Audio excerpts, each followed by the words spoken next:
Ce matin, nous quittons Cusco. Face à la route, la cordillère orientale des Andes, avec le magnifique sommet enneigé du Salcantay, qui culmine à 6280 mètres. Dans la même région, un superbe panorama avec le pic de la Véronique à 5750 mètres, dont Lionel Terré a réalisé l'ascension en 1956. Après Cusco, nous allons traverser la vallée sacrée, berceau culturel et grenier de l'Empire Inca. Elle abrite nombre de sites archéologiques que nous allons visiter. D'abord Chinchero, puis Pisac, Maras, Moré, Ollantaytambo et enfin Machu Picchu. À l'entrée du petit village de Chinchero, perché à 3760 mètres d'altitude, il faut d'abord faire la queue pour obtenir un billet d'entrée permettant de visiter les ruines Inca. On grimpe par de jolies petites ruelles occupées par de nombreux marchands d'artisanat et bonnets amusants que l'on n'hésite pas à essayer.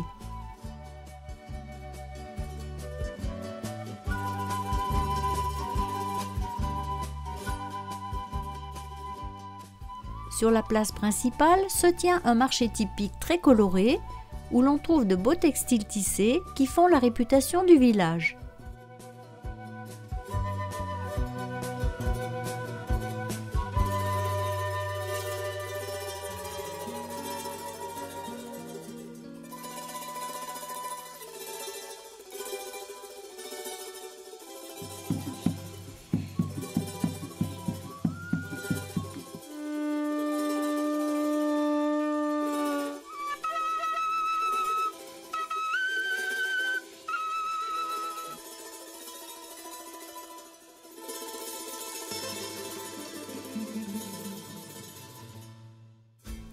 Chinchero, qui contrôlait jadis l'entrée de la vallée sacrée, est situé dans un cadre naturel de toute beauté.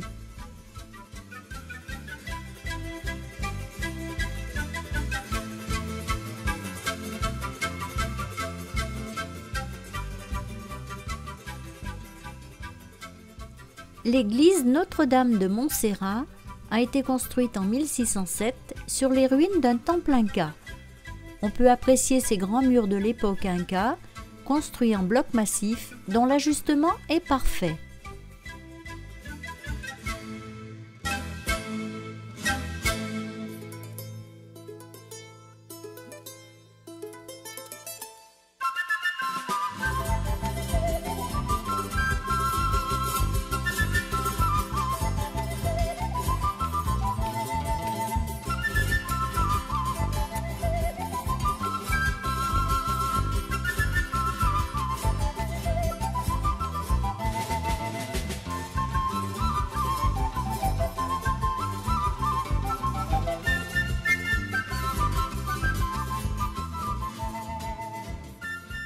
On trouve encore ici les fameuses terrasses agricoles Inca, toujours utilisées aujourd'hui, notamment pour la culture des pommes de terre.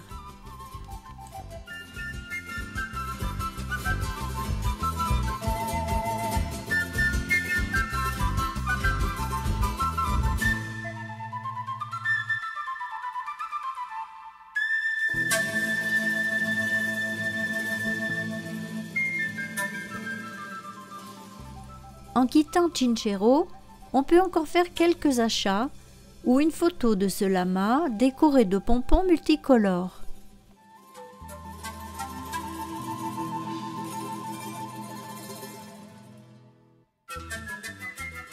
De nouveau sur la route, nous allons en direction du site de Moré, dans la vallée sacrée.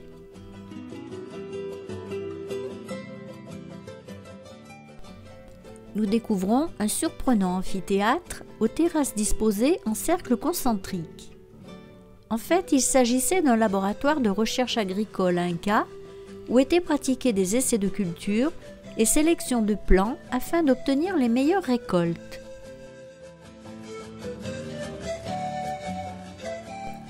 La position des terrasses permet de simuler une vingtaine de microclimats différents au fur et à mesure que l'on descend et se rapproche du centre.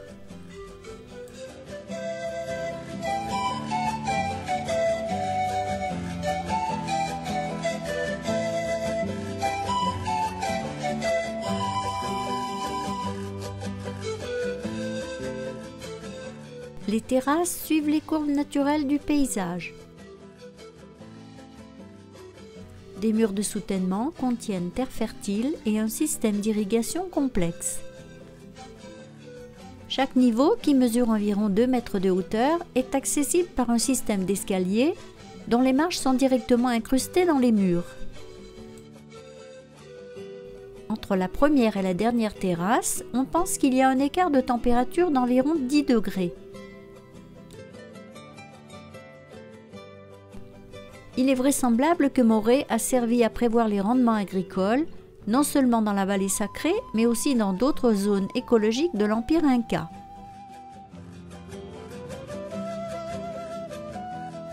Actuellement, un seul amphithéâtre a été restauré, mais le site en compte également 2 autres plus petits et en moins bon état.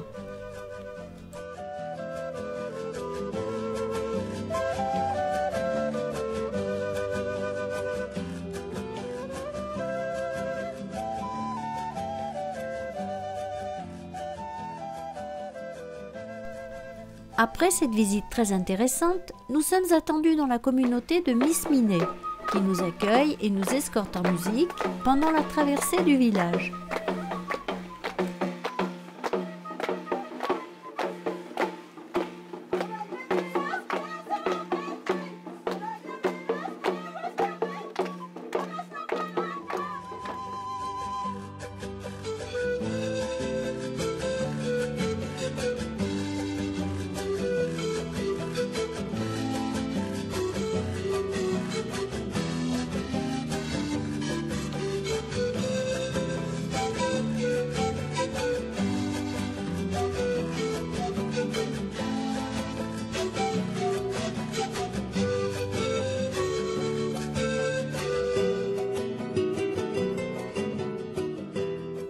Politesse oblige, nous acceptons de bonne grâce une initiation aux danses locales.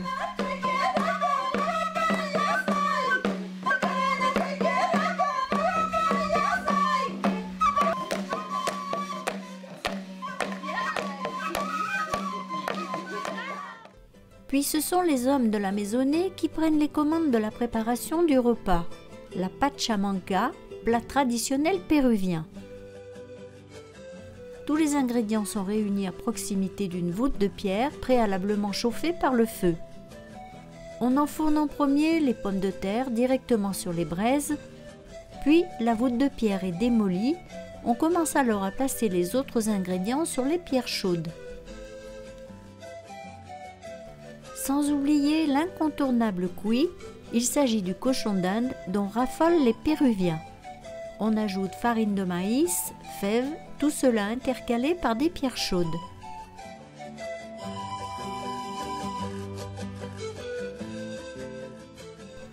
L'ensemble est recouvert d'un papier trempé dans l'eau, puis on dépose une couche d'herbe, on pose un sac plastique sur le tout et on calfeutre avec de la terre. Ainsi, on obtient une cuisson à l'étouffée pendant une trentaine de minutes, sous le regard distrait des animaux de la maison.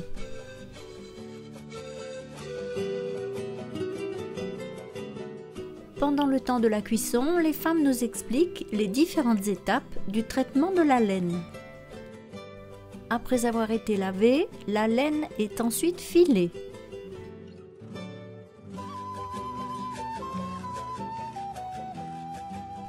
Différents végétaux naturels sont utilisés pour colorer la laine en plusieurs nuances.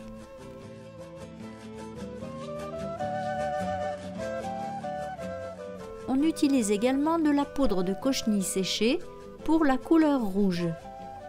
Additionné à du sel, de l'argile ou du jus de citron, on obtient différentes tonalités de rouge.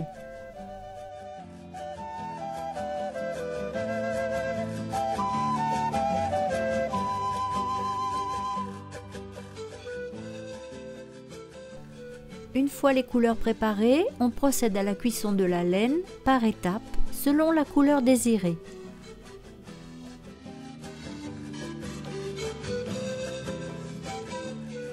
Lorsque la laine est colorée, elle peut alors être tissée pour la fabrication d'articles divers.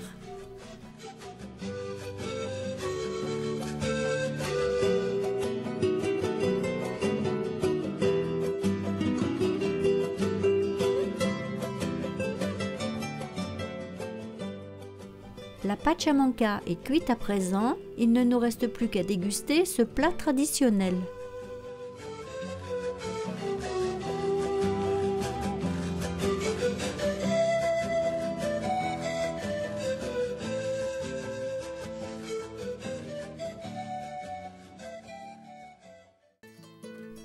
Cette nouvelle étape débute par un joli point de vue sur la vallée et la rivière Urubamba, mais le clou du spectacle est ici. Une vue panoramique sur les salines de Maras, véritable curiosité naturelle et site hors du commun. Les quelques 3600 bassins perchés à 3300 mètres d'altitude font de ce site un lieu d'exception.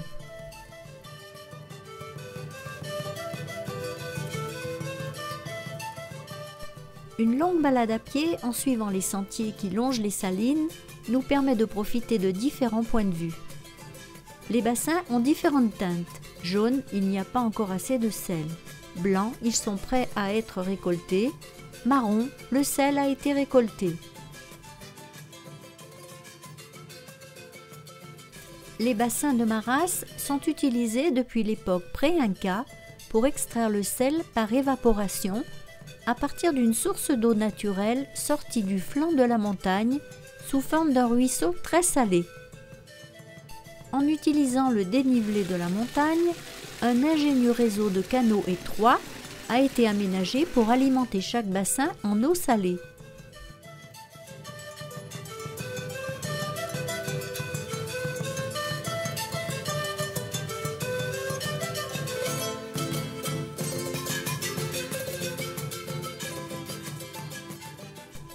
Les différents bassins appartiennent à environ 200 familles de paysans locaux réunis en coopérative. Chaque bassin produit environ 150 kg de sel par mois. Malgré tout, cette quantité de sel n'est pas suffisante pour subvenir complètement à leurs besoins. Les paysans possèdent également des terres agricoles qui permettent de compléter leurs revenus. Le travail est pénible aussi bien pour la récolte du sel que l'entretien des canaux et des bassins qui doivent être restaurés régulièrement à cause des pluies violentes qui les endommagent.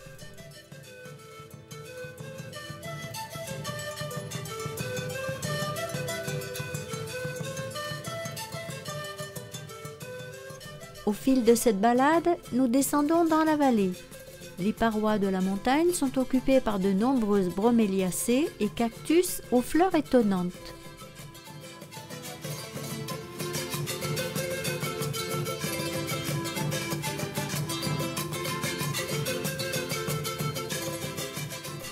Nous rejoignons finalement la rivière Urubamba que nous avions pu voir dès notre arrivée en haut des salines.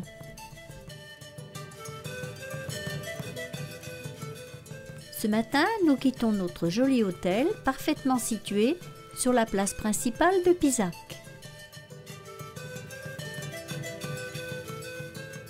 L'actuelle ville a été édifiée au pied de la montagne durant les années 1570. Nous allons faire un tour de l'immense marché si réputé installé sur cette place.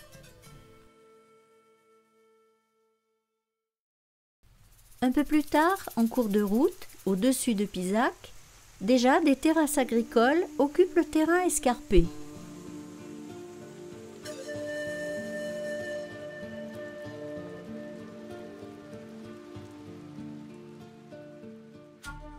Nous arrivons à l'entrée du site archéologique, perché sur une colline, dominant Pisac à plus de 3430 mètres d'altitude.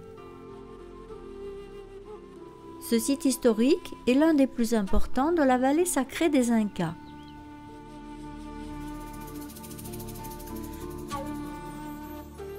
Avec des constructions militaires, religieuses et agricoles, ce site avait une triple fonction. On pense que Pisac défendait l'entrée sud de la vallée sacrée. Nous suivons un sentier bien aménagé qui offre une vue dégagée sur de magnifiques terrasses et vestiges historiques. La zone archéologique est formée de différents édifices, tous construits entre le Xe et le XIe siècle.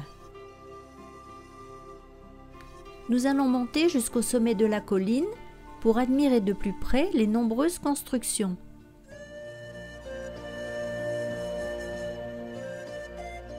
L'architecture inca continue de provoquer l'admiration en raison des techniques employées pour construire ces énormes murailles et portes de forme trapézoïdale avec des blocs de pierre assemblés sans aucun liant.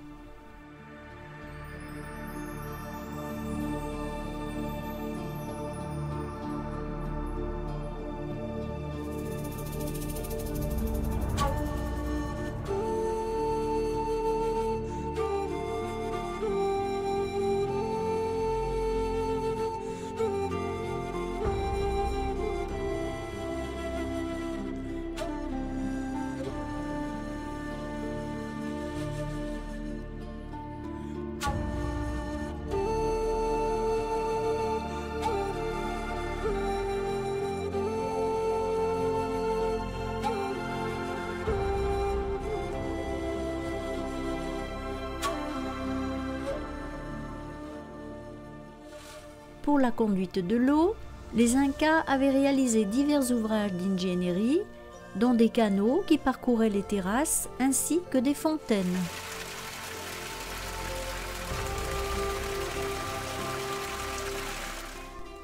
Pisac fut détruite durant la conquête espagnole au début des années 1530.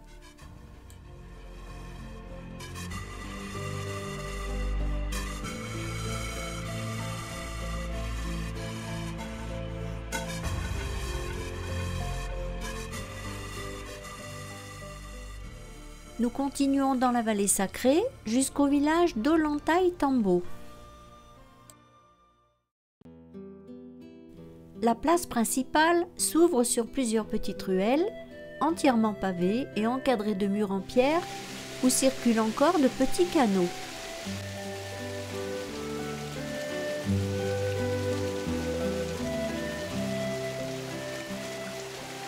Certaines de ces ruelles ont conservé en leur centre les rigoles originelles d'évacuation des eaux.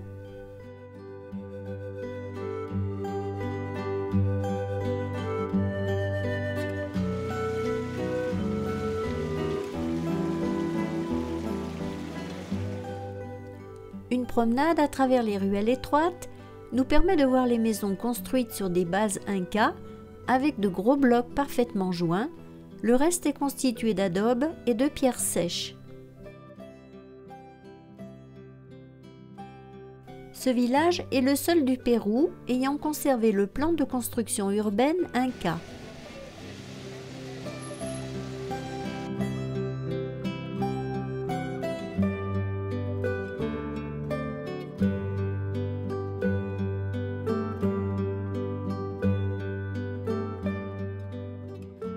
De cet endroit, on surplombe le village adossé à la montagne où apparaissent au sommet les premiers rayons de soleil des solstices et des équinoxes. On peut distinguer, découpé sur la paroi, un visage d'homme. Pour les Incas, ce visage correspondait au dieu Viracocha, dieu mythique tout-puissant et créateur de l'univers. Au centre de la montagne, on peut également voir des vestiges de construction et anciens entrepôts de nourriture.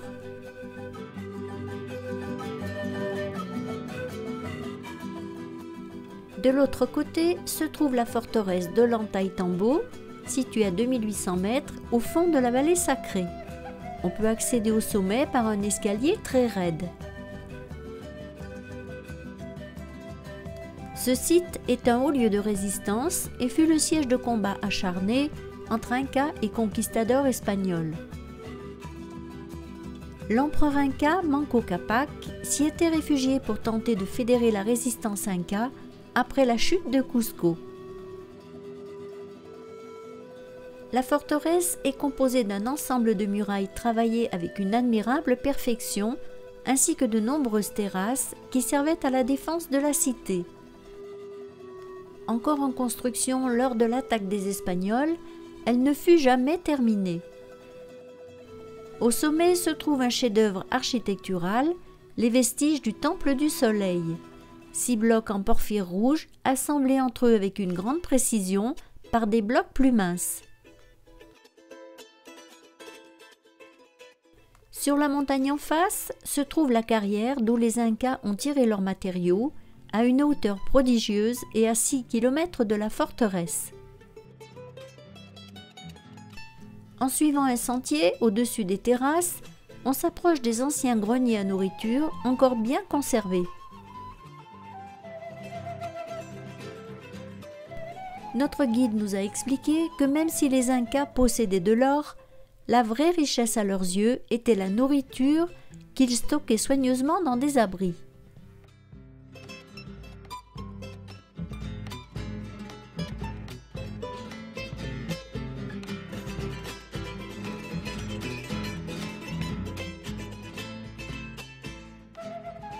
Nous redescendons dans la partie basse du site, au pied des impressionnantes terrasses en gradin, où se trouve le temple de l'eau, aux nombreuses fontaines.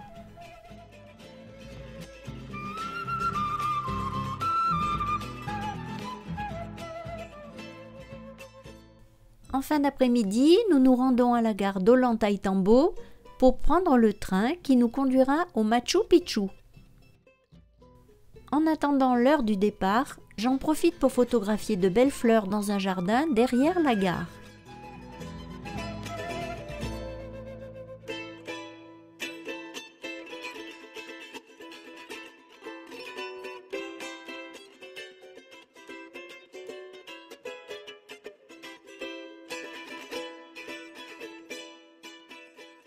C'est maintenant l'heure du départ, le train est en route vers Aguascalientes, porte d'entrée du Machu Picchu. Il est très tôt ce matin à Aguascalientes, mais déjà nous sommes nombreux à attendre un bus navette qui va nous conduire au Machu Picchu.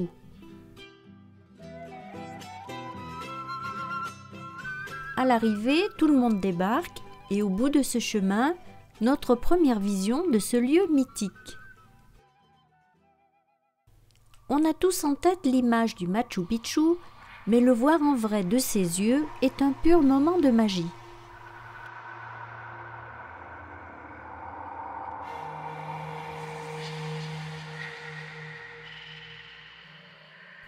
Situé à 2430 mètres d'altitude, entre les Andes et l'Amazonie, Machu Picchu est édifié entre deux sommets, le Huayna Picchu signifiant jeune montagne qui le surplombe, et le Machu Picchu signifiant vieille montagne orientée au sud.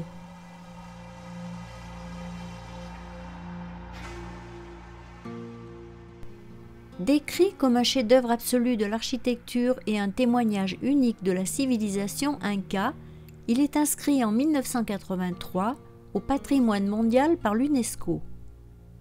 Il a également été nommé une des 7 merveilles du monde en 2007. L'origine exacte du Machu Picchu reste à ce jour assez mystérieuse. La cité a certainement été construite à l'apogée de l'Empire Inca, vers 1440, sous le règne de l'empereur Pachacutec, et a sans doute été habitée jusqu'aux années 1540, puis abandonnée à la suite de la conquête espagnole.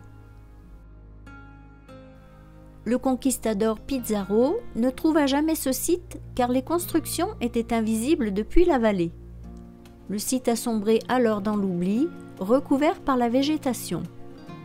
C'est par hasard que l'Américain Hiram Bingham le redécouvre en 1911, alors qu'il cherchait la ville de Vitcos, dernier refuge des Incas. Ce rocher sculpté serait la maquette du sanctuaire. La cité est divisée en deux parties, une rurale et une urbaine. La zone rurale est sillonnée de terrasses contenues par des murs en pierre. Le travail agricole était effectué par des travailleurs recrutés dans les différentes provinces de l'Empire. Chacun était tenu de travailler pour la collectivité pendant une période de 3 mois.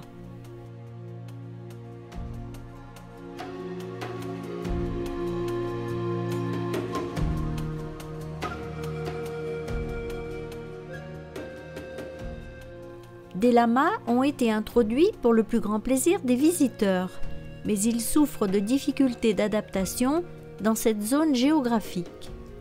Ils ne trouvent pas ici les conditions optimales des hauts plateaux d'altitude qui sont leur habitat de prédilection.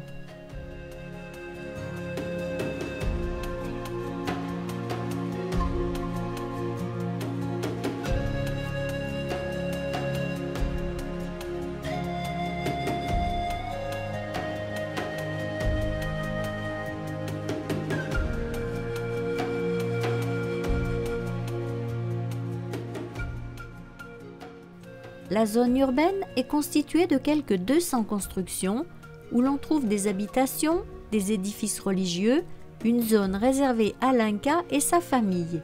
Il y avait même une prison et également un observatoire astronomique. La ville était reliée par différents passages, chemins et des centaines de marches.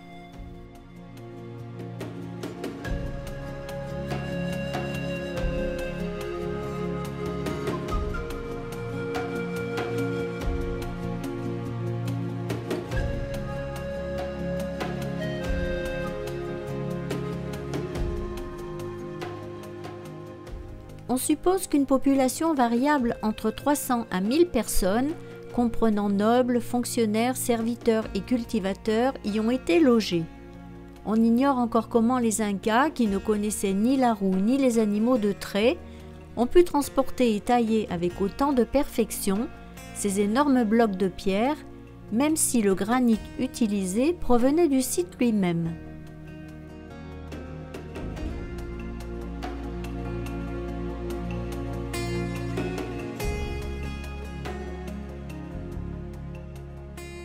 Les Incas ne faisaient pas usage de mortier pour leur construction. Les pierres des édifices religieux et des maisons des notables étaient parfaitement alignées, alors que pour les maisons du peuple agricole notamment, les pierres étaient irrégulières et disjointes.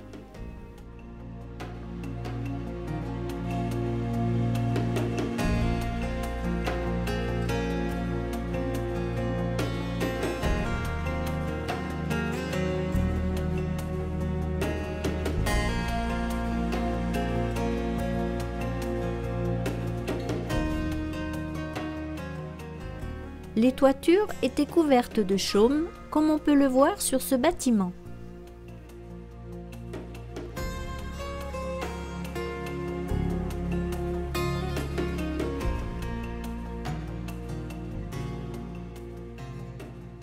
Le Temple du Soleil est le seul édifice de forme circulaire au Machu Picchu. Un bloc de pierre sacrée se trouve à l'intérieur du temple.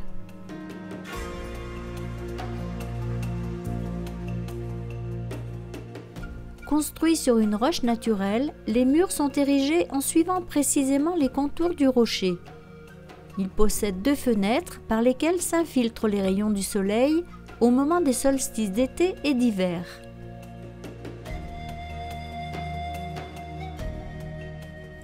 Au-dessous du temple, dans une grotte naturelle, se trouve une tombe royale. Quelques marches taillées sont le symbole de Pachamama, la terre-mère. Ici encore, on peut admirer l'ajustement parfait des pierres taillées avec le rocher naturel. Le temple aux 3 fenêtres est imposant par les massifs blocs de pierre qui ont servi à sa construction et qui ont été finement polis et ajustés les uns aux autres. Ce bâtiment rectangulaire possède seulement 3 fenêtres avec une ouverture vers la place sacrée. Il semble qu'ici avaient lieu des cérémonies religieuses.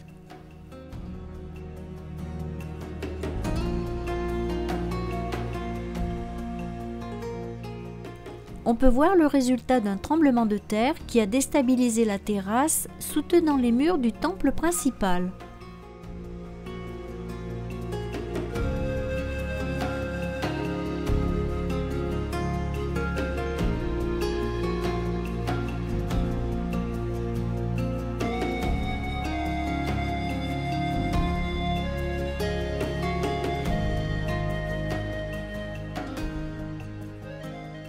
Pour acheminer l'eau dans toute la cité, des fontaines et canalisations souterraines furent construites par les Incas.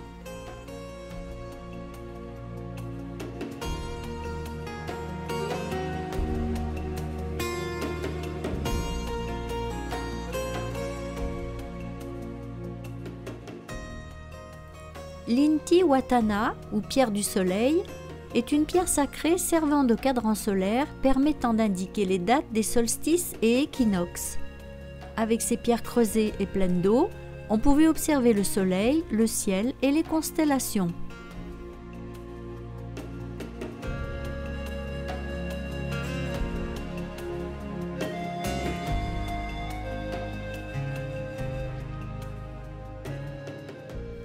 En plus de toutes ces merveilles architecturales, un jardin botanique propose un échantillon des espèces végétales locales, comme les plants de coca.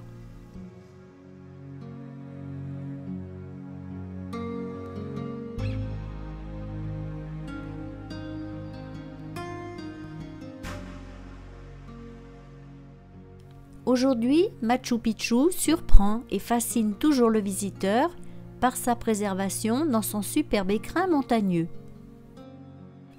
Après cette magnifique visite, richement commentée par Ricardo, et dernière étape de la vallée sacrée, dans l'après-midi, retour en train à Ollantaytambo.